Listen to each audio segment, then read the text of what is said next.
the types of tech that we have today would bewilder anyone from 200 years ago. We're at a point right now that same bewilderment might impact us 10 years from now. And it's remarkable. I think that AI could have the same impact on society that electricity did.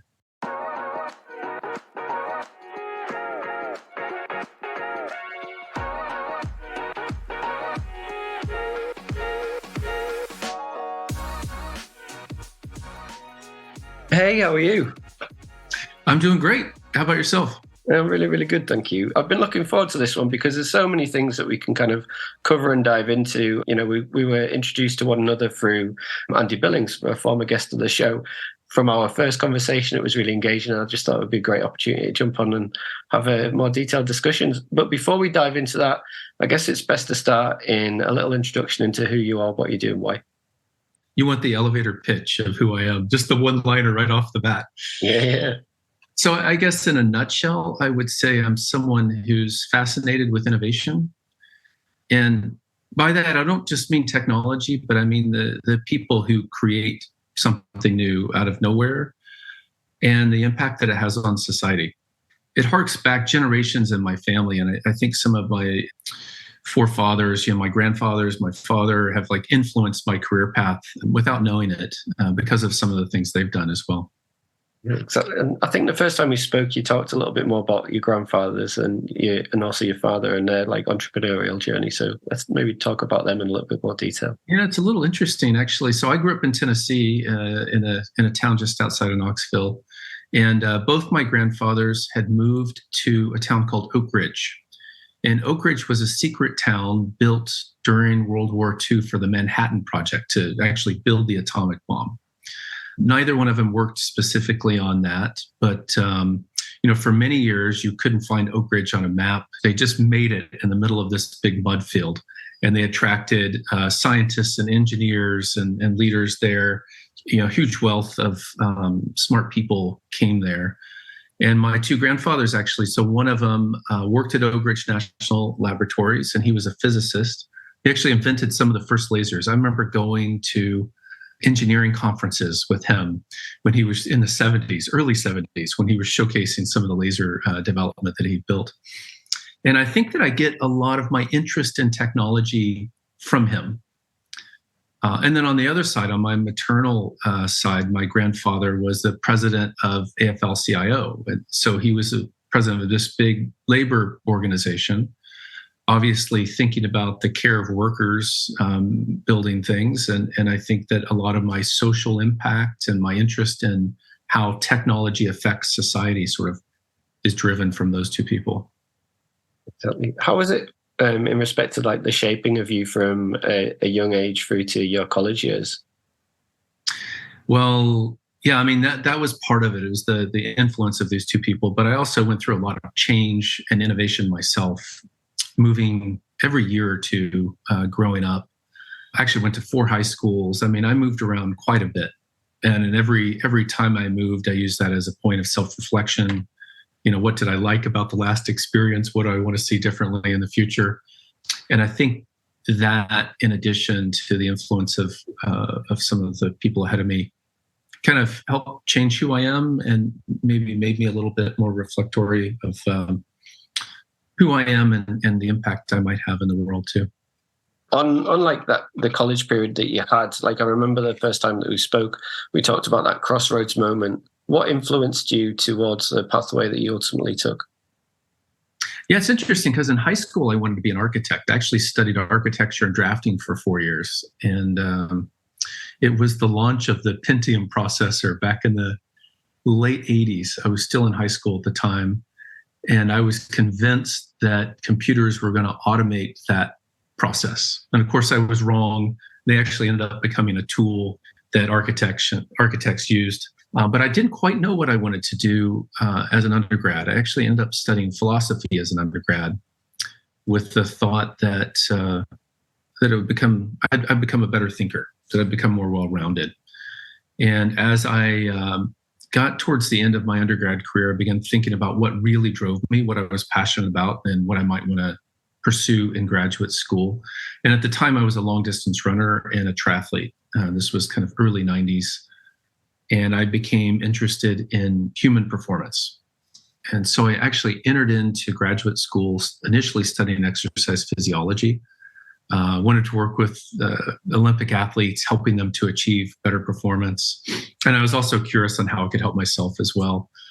And as I got towards the end of that graduate program, a couple things happened actually. So one is I realized that my physiology, my innate ability to exercise was really quite high, but I was always getting injured. I couldn't keep up with the runners who were putting 70 miles in a week, or the cyclists who are doing 300. I would just get injured all the time. And my natural interest shifted from physiology to biomechanics, the study of human movement. And as I began looking at that as a career path, something else happened, and that was PlayStation 1 launched. I think that was 1994. And so I was looking at transitioning my career out of this, exercise physiology lab and into the biomechanical world. And I looked at what the scientists were doing to study human movement, and I looked at what the 3D graphics people were doing to visualize it. And I thought, wouldn't it be interesting if you put the two of those things together? And actually, before I switched my graduate studies, I actually took a step back and made 3 15-year career paths. What are the types of technology that could exist? What are the new jobs that might exist a decade out? And I looked at that from an engineering perspective. I looked at it from a life science. And then the last one was actually in entertainment. And once I had written this little tome, these 3 15-year career paths, I decided that there was ample opportunity to innovate and create new things and to have an enjoyable career that benefit the world in some way, and went and studied biomechanics during the day, and at night actually studied 3D graphics. At the time, it was on like Cray supercomputers. These were huge, refrigerator plus size computers behind a glass wall in a refrigerated room. And I had an opportunity to study 3D graphics quite early during that time as well. Obviously, it's a while ago since you kind of mapped those out, but from maybe a reflection point now, how closely aligned to those 15-year plans are like the present day? Did you get those calls right? I actually, I filed that, that stack of papers away and found it about 12 years later. And at that point, I'd actually chosen one particular career path, and I found that I was directly in line with what I anticipated might happen, and doing exactly the sorts of things that didn't even exist a decade earlier. The roles didn't exist. And so, yeah, it was quite interesting. But it was shortly thereafter, after the 15-year period, that I had a little quandary on, what am I going to do next? What is the next thing? So, yeah, I think you go through periods when you're planning life out where you don't necessarily know what's coming next. So after you finished your studies, your next foray was into the games industry and film. Can you kind of walk over a little bit of what it was like in those early days and kind of how it evolved, and also some of the projects that you got involved with? Yeah, I never actually anticipated being a media and entertainment person. Actually, the day I got my job offer at my first job offer, actually got 2 that day. So one was at Lawrence Livermore National Labs, and that spoke to my heart because it was similar to my grandfather who worked at Oak Ridge National Labs. And this was on track on the kind of life science. They were wondering how to use MRIs to craft 3D models of human skeleton, and make prosthetics and things like that. A couple hours later, I got another job offer, and that one was in the media entertainment. It was in games, and they wanted to track athletes and actors and put that movement onto digital characters to populate some of the first 3D games. That one was closer, paid a little bit better, and I just jumped down that track. And at the time, there were 2 mocap service companies in the world. It was BioVision, where I worked in Acclaim, and that was really, it was a really nascent period in motion capture. And I ended up running the studio at BioVision and working with kind of in between game teams. And it was usually the very first time they had used this kind of technology. They had a lot of questions about it. And then I was kind of in between them and the athletes and actors. And it was my experience as an athlete, I think, that helped me relate to the the performers and my experience as a technologist that helped me relate to the game teams. And it was a lot of fun. I mean, I worked on some really great projects when I was there. But it was about a year later when Lucasfilm called, and they said, "Hey, we're planning a new space opera, trilogy based on Star Wars." At the time, no one really knew about it. It had been about 30 years since the Star Wars movie had been out. And they knew they needed to populate thousands and thousands of shots with digital characters and didn't quite know how to do it. And we're building up a motion capture department. And at that time, in this very small industry, I was one of the experts in that field, and ended up joining ILM. This was probably 96, 97, something like that. And yeah, what a fantastic opportunity. I mean, ILM's today and also 25 years ago, full of just incredibly smart, gifted people all working on these incredible projects. And I had an opportunity to kind of build up that department with a handful of other talented people from ground up, and also expand my interests, not only from like computer graphics and human movement but also to like computer vision projects. So in addition to working on Star Wars films and Harry Potter, Pirates of the Caribbean, other projects like that, we were sort of the hardware side, the real world side of the R&D department. So as ILM's R&D department was innovating and crafting new technology around computer graphics, anytime there was a computer vision problem, anytime you had to understand the real world, you wanted to create a digital double of an actor so that the digital character would look identical. Or you wanted to create a 3D model of a physical prop that was made in the art department. That's where we came in, and we worked on a lot of technologies around what I call perceptual computing, around computers understanding the physical world. And so my interest expanded during that period. Can you tell me a little bit more about perceptual computing, and like also what was it like working on some of those like household names in respect to Harry Potter, Star Wars, Pirates of the Caribbean? What were those days like? Well, it was a lot of fun. I mean, Star Wars, we had to be ultra secret about it. We couldn't tell anyone what we were working on, even our family. And luckily, my girlfriend, now wife, also worked at Lucasfilm as well. She managed the art department and animatics group. So we were able to have a lot of fun conversations so I could talk to someone about what I was doing. But otherwise, it was quite secretive. Yeah, I got a chance to work with Pirates of the Caribbean. I got a chance to work with Johnny Depp, for instance. Worked with several other actors as well. And it was fun to see how good some actors are, how personable some actors are as well. And to see different parts of the process in creating a visual effects film. There's a lot of talented people that go into that. And perceptual computing, kind of tell me a little bit more about that.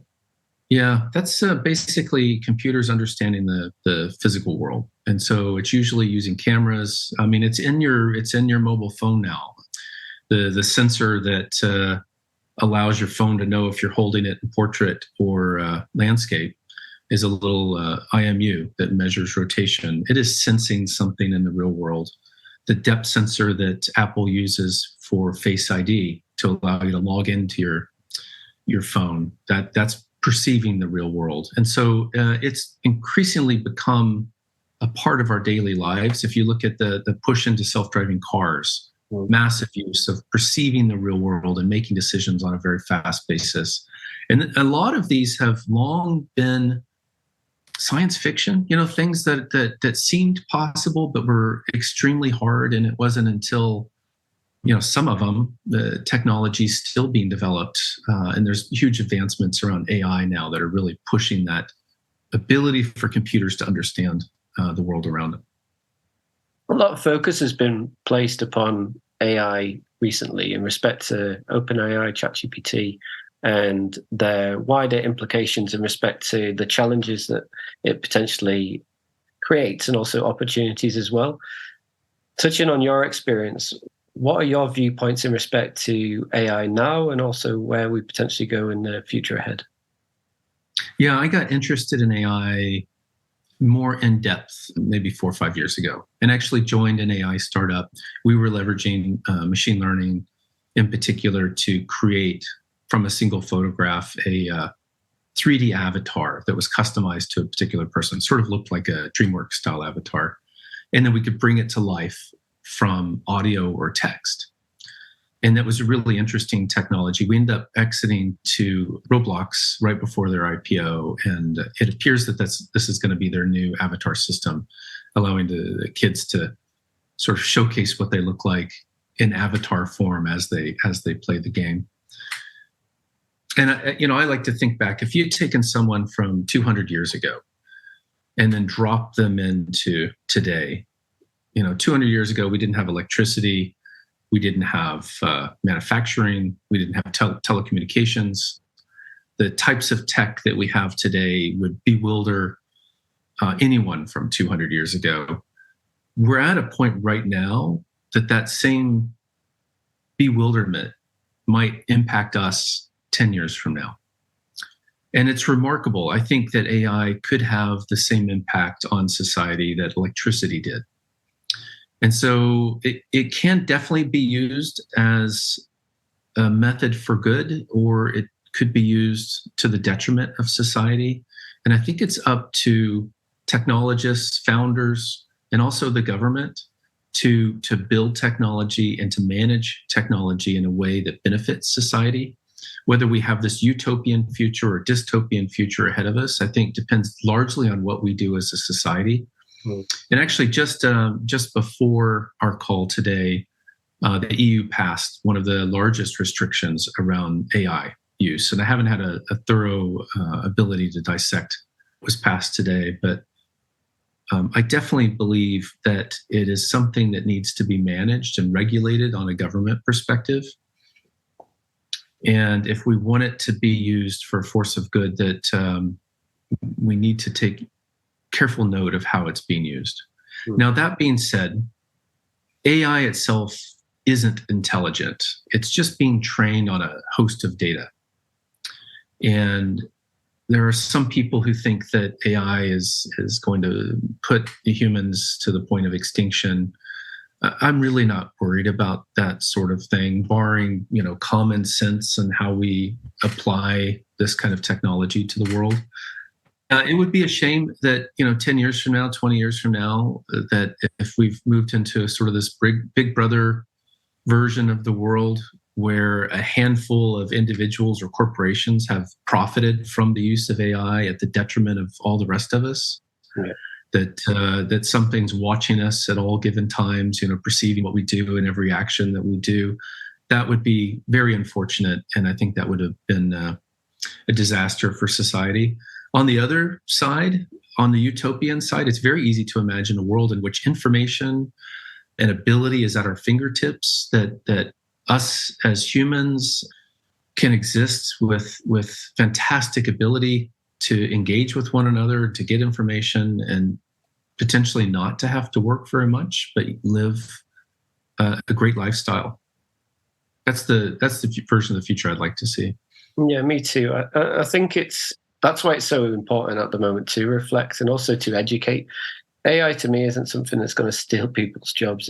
It's like yet another age of evolution, like similar to what we saw in the industrial age and previous ages prior to that. Like when we see advancement, naturally we advance with the advancement that falls upon us. And I think that's what I want to see take place. I want to see people that understand the possibilities of the technology that we have at our fingertips at the moment, but equally use it in such a way that benefits society as a whole. Because if you look at I was chatting about this the other day, and I was saying, if you look at the world's most pressing problems that we face, we have the ability to utilize technology to kind of alleviate these grand global society issues.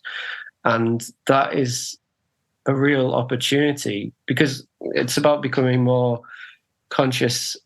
I would say, like, being the ancestors our future descendants need, like being more responsible in our actions today, so we allow for our children to inherit a better and brighter future. And I think if we can do that, then like the utilization of technology, the understanding of the society and globalized world that we live in, there's so much opportunity there. Yeah, I agree. The opportunity is incredible. I do have some differences in viewpoints, though. I do think that a lot of jobs will be impacted, both positively and negatively. And if you look at the advancement of technology across time, for instance, when the telephone came out, there used to be a huge army of people who were telephone operators who would kind of connect a switchboard to connect one call to another. That job's largely gone away with automation.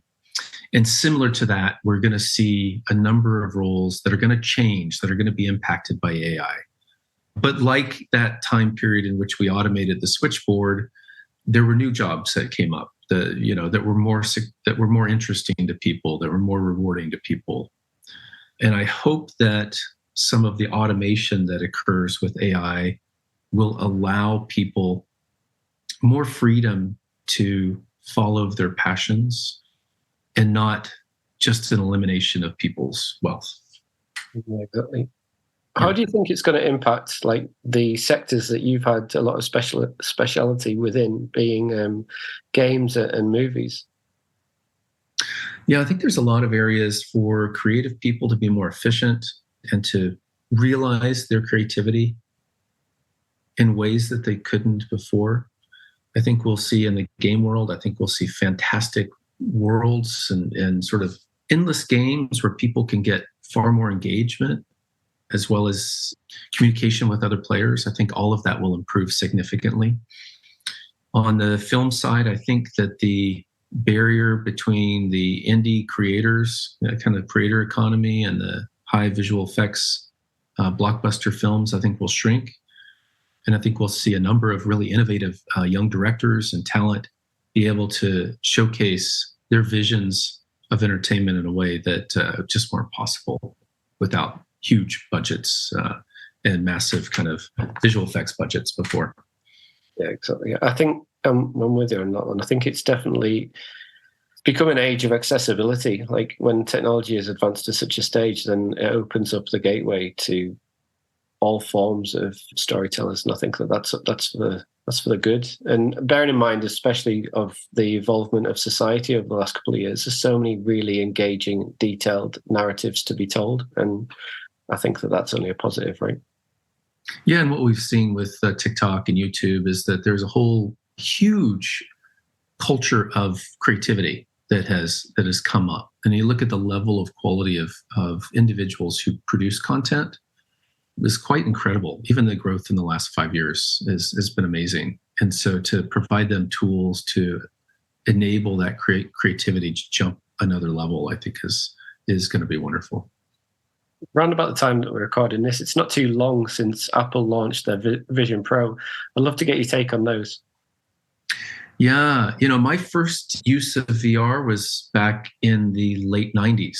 We had developed maybe the first real-time motion capture on a film set, and this was for The Mummy Returns. And it was a way that the director could see an actor in a motion capture suit composited against some pre-recorded film of live action. And it was quite interesting to see a visual effects character interact with the live performer. But the actor themselves didn't really have any feedback. They were acting in this big empty room. And we wondered if using a VR headset might enable the actor to understand what the CG environment was around them. And at the time, the technology just wasn't there. The headsets were $150,000. They're heavy, big, huge latency. It just wasn't ready. Fast forward to 2012, 2013. Maybe 2015, I guess, with the Oculus DK1 announcement. Yeah. And that was sort of the next wave of excitement around VR. Certainly, I even had a VR startup that I created to enable people to walk around a physical space and interact with physical objects in a social environment. But what they saw in VR was a game-like experience in a virtual world, and it was incredible experience for people to go through this. and also kind of brought a sense of community and togetherness. It got people off the couch. A lot of people at the time played video games kind of sitting on the couch. I wanted to get them active, get them social, bring them together. And so I'd crafted a startup kind of around that experience. But here we are years later. That was, say, 10 years ago, 8 years ago. Now Apple's launched a product that essentially is a VR headset. That's certainly not how they're proposing it. I enjoyed the positioning in which they had for the product. They didn't mention VR at all. They didn't talk about the metaverse. They really, Apple's the best consumer company in the world.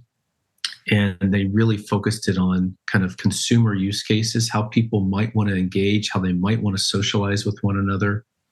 A couple times they talked about it as an AR device, but really they used the term spatial computing, and it's that understanding the physical world around you and it engaging with you as well. I think that's what they meant by that term.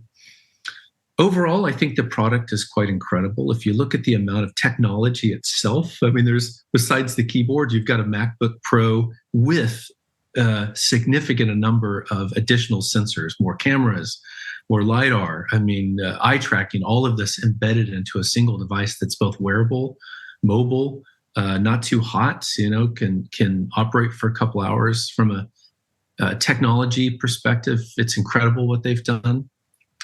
From an impact on society, it remains to be seen whether this third wave of VR, this third wave of wearable spatial computing, will be the one that sticks. But I'm certainly excited about getting my hands on one of them and putting it through its paces. I'm also excited about the types of founders and innovators who are thinking about what kinds of experiences should go on that device.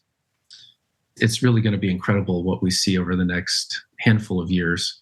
Similar to the Apple Watch, it wasn't until V6 that I actually purchased a watch myself.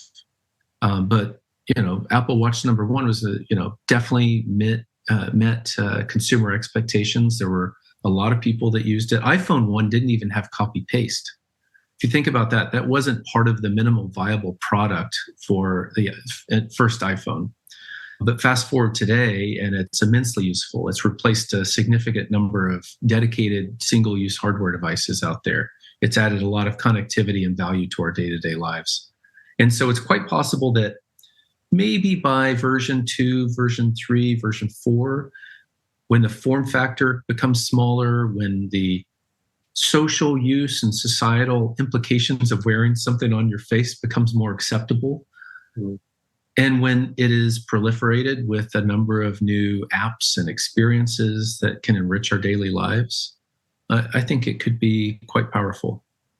It's interesting because when I looked at it, I was looking at it, and they had announced it a little while ago that they were expecting to retail it for about $3,000, and then they released, and it's about like $3,499 or something like that. Yeah. So it's a little bit more expensive, but then that price point is kind of factored into the fact that it's not the finished article, and it's more so it does feel a little bit like a sandbox, an expensive sandbox experience to provide it out to community and people within society to kind of feedback some of those early viewpoints as to what it may hold. I think one of the things, we've chatted a little bit and mentioned society here and there, but like, where do you stand on the societal implications of the speed of technological advancement? Well, that's a really good question. And certainly technology that changes faster than society can adapt it often doesn't take hold. It doesn't get roots with people, with users. I myself have 4 kids, and quite honestly, the world's changing so fast now. One of my kids just graduated high school last week.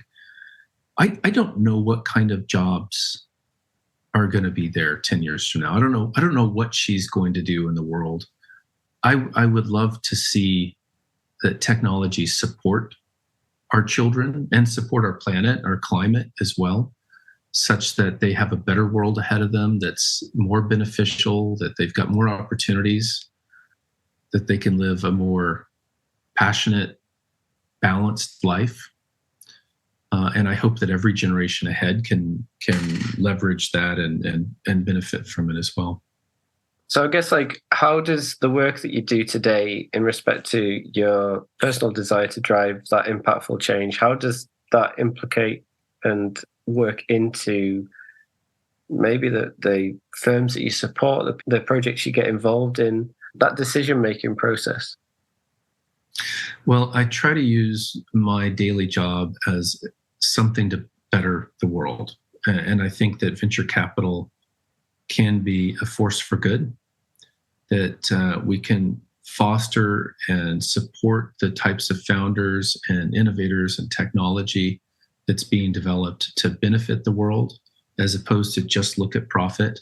And there's a balance between those things. I mean, as a VC, I've got a profit desire as well for my investors, but more than that, more important than just making a buck is like, what is the society? What is the world that we leave behind us?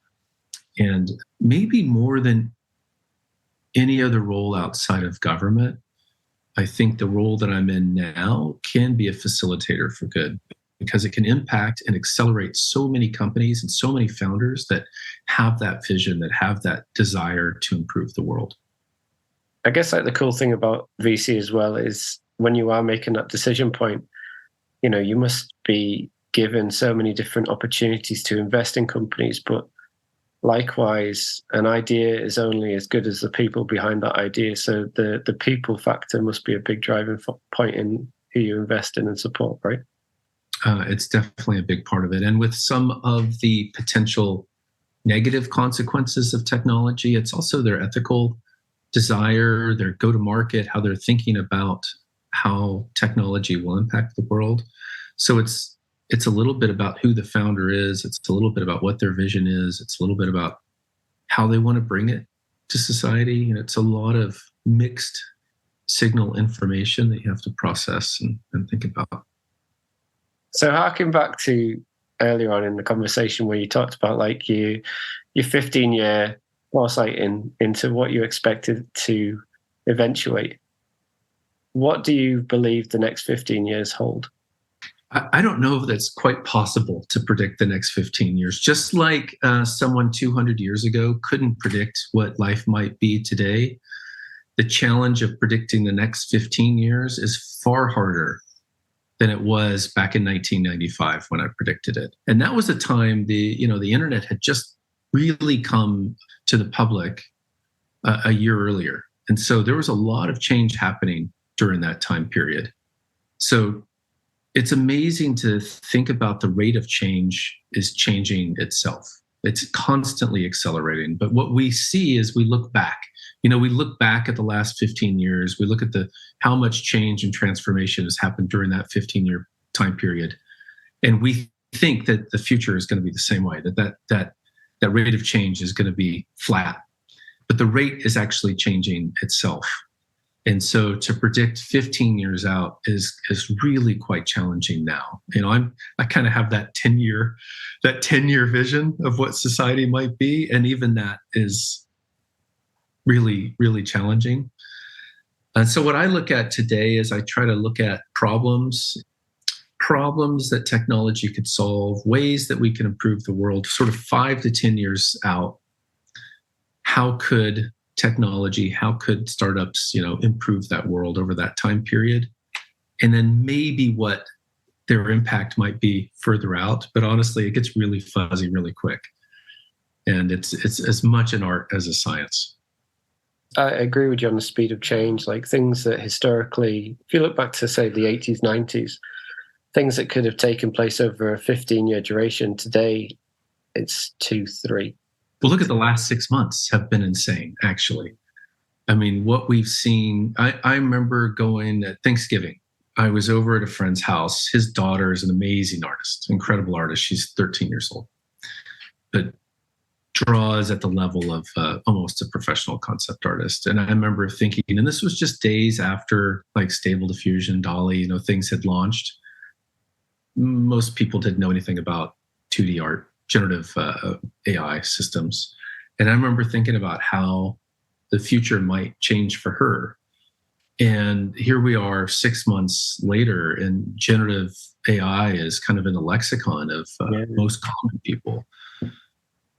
Think of what the next 6 months is going to provide and what kind of change we're going to see there. And it's almost hard to imagine what's going to happen during that time period. I think it's really interesting to look at, because when you look at things like Midjourney, for example, the change between like the last update has just been like through the roof. It's night and day. And what you're able to create there, like I use it as a sandbox, right? So I'm playing around with it quite frequently because I'm interested in what you can do and what prompts can generate. And I grew up in a lake district, right? So I'm always prompting about things and areas that I grew up in, and living close to the lakes and things like Lake Windermere. I was astounded by the quality that you can create now through Midjourney. So, like touching upon artists and even things like the World Photography Awards and things like it. Like, it's just crazy. You can literally put in there a camera that you're using, a type of, shot, a lens. And I don't know how that will interconnect, because you don't want to lose the skill and craft of somebody that has that ability. But then equally, from an advancement perspective, it's just mind-blowing. Yeah, and that's the world we live in now. How do we leverage people's talent and their ability and provide them an opportunity to pursue their passions, and at the same time manage technology and its impact on the world? And it's not always clear. It's a gray area that we're entering in a time of rapid change. I think the world's going to be very different a decade from now than it is today. And I think that's like back to what you're saying about the role of government. It's so key that they understand the lay of the land in front of them, because rather than what we see in a lot of countries, UK included, it's kind of this reactionary response to something that's happened on that day, or some act of stupidity that's occurred, and it's taking their gaze away from what's really important, and like that is technology. And I think where some of the challenges, like if you look in the UK at the moment, we've got huge waiting lists in respect to patient care, and from an AI perspective, there's so much scope and opportunity to leverage from that point to allow for the support of society. A lot of it comes down to leadership, and a lot of it comes down to people that have the ability to look forwards rather than backwards all the time. And that's what one of my biggest concerns is, the fact that are the right leaders in place to really understand the challenges that are in front of them. We're making our first steps. It's in discussion now, both in the US and Europe. I think Europe's really leading this discussion and really thinking hard about it. You've got the CEO of OpenAI, who actually went before Congress and suggested that there be more legislation and control and management around this technology. And that's happening not just at OpenAI, but with a lot of different companies that are building technology. And so it's good that there's support between both technologists and founders in government to look at legislation and how can we ensure that this technology that's being built can be used for the betterment of society. It's not going to be easy. It's not going to be fast. It's going to have to be dynamic. It's going to have to change significantly. And it's going to be something we have to think about a lot over the coming years. But it's started, and it's being taken seriously.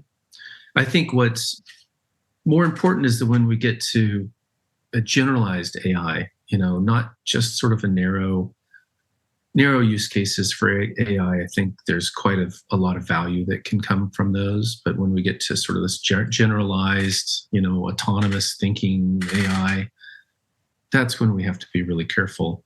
And it was, just a year ago, most people in the AI community considered that 50 years away. A few months ago, they were thinking 20 years away. And there's some, even some developer at Google recently thought that it already had happened.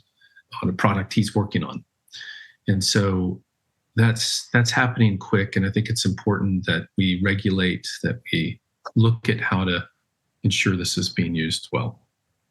What's your viewpoint of that letter that's going around? Because there's a lot of fairly high esteemed people that have even left positions due to their fear of the future ahead, and also people that are kind of raising the alarm at the moment via I can't remember how many it's garnered, but it's quite a lot of people that have signed that letter. Yeah, a few months ago, there was a letter going out saying we have to stop AI completely. And honestly, you can't put the toothpaste back in the tube. It's kind of impossible now. A lot of this technology is available and in the open source community and is being worked on by engineers all over the world. And there will be, even if you regulate it in certain Western countries, it's going to go unregulated in others. And it's really just kind of impossible to do that at this point. So I don't think it can be stopped, and it's not going to be stopped. It's here, and I think it's more important for us to look at ways that it can be used for good, as opposed to completely stop it. Yeah, I think it's also an understanding as well, like things where you do see some countries like harker to an individualistic, nationalized viewpoint, almost like if you work within a large company.